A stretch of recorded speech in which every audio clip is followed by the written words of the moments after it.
Chapter 59. Thomas's heartbeat sped up to rattling thumps in his chest. He knew that the man wasn't testing him. They'd gone as far as they could in analyzing reactions and brain patterns.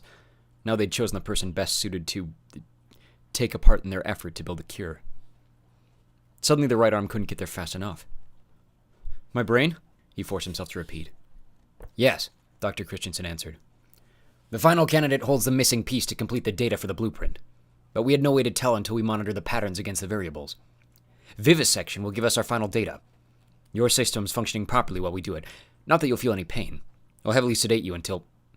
He didn't need to finish. His words drifted off into silence, and three wicked scientists awaited Thomas's response. But he couldn't speak. He'd faced death countless times over what he could remember of his life, yet he'd always done so in the desperate hope to survive, doing anything in his power to last one more day.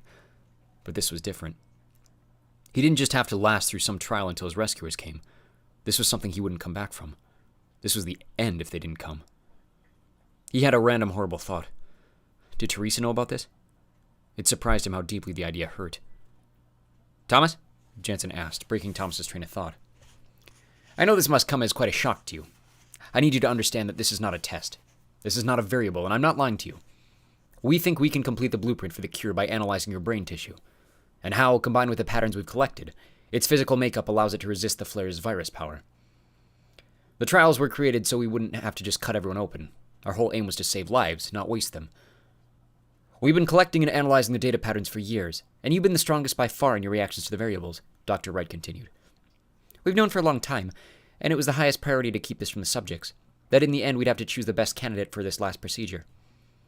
Dr. Christensen went on to outline the process while Thomas listened in numb silence. "You'll have to be alive, but not awake. We'll sedate you and numb the area of the incision, but there aren't any nerves in the brain, so it's a relatively painless process.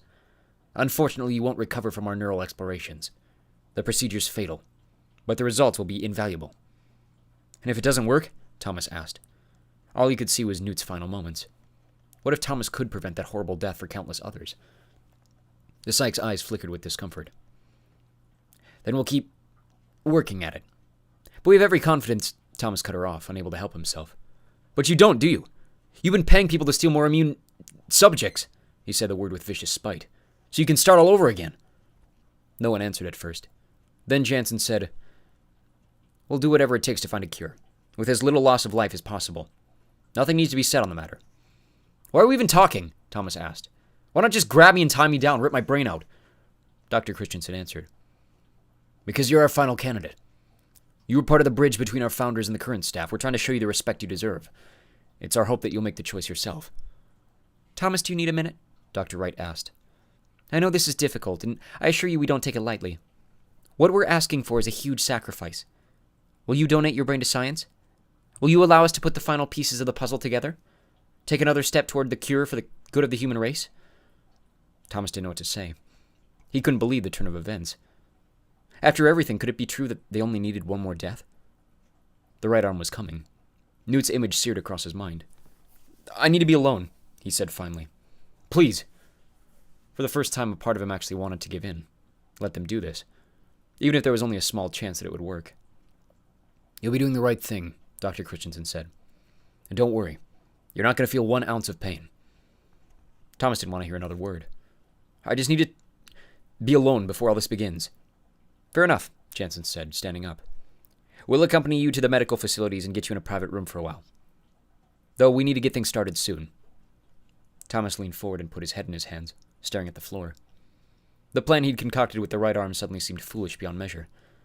Even if he could escape this group, even if he wanted to now, how would he survive until his friends arrived? "Thomas?" Dr. Wright asked, reaching out to put a hand on his back. "Are you okay? Do you have any more questions?" Thomas sat up, brushed her hand away. "Just... let's go where you said." The air suddenly seemed to go out of Jansen's office, and Thomas's chest tightened. He stood and walked to the door, opened it, and stepped out into the hallway. It was all too much.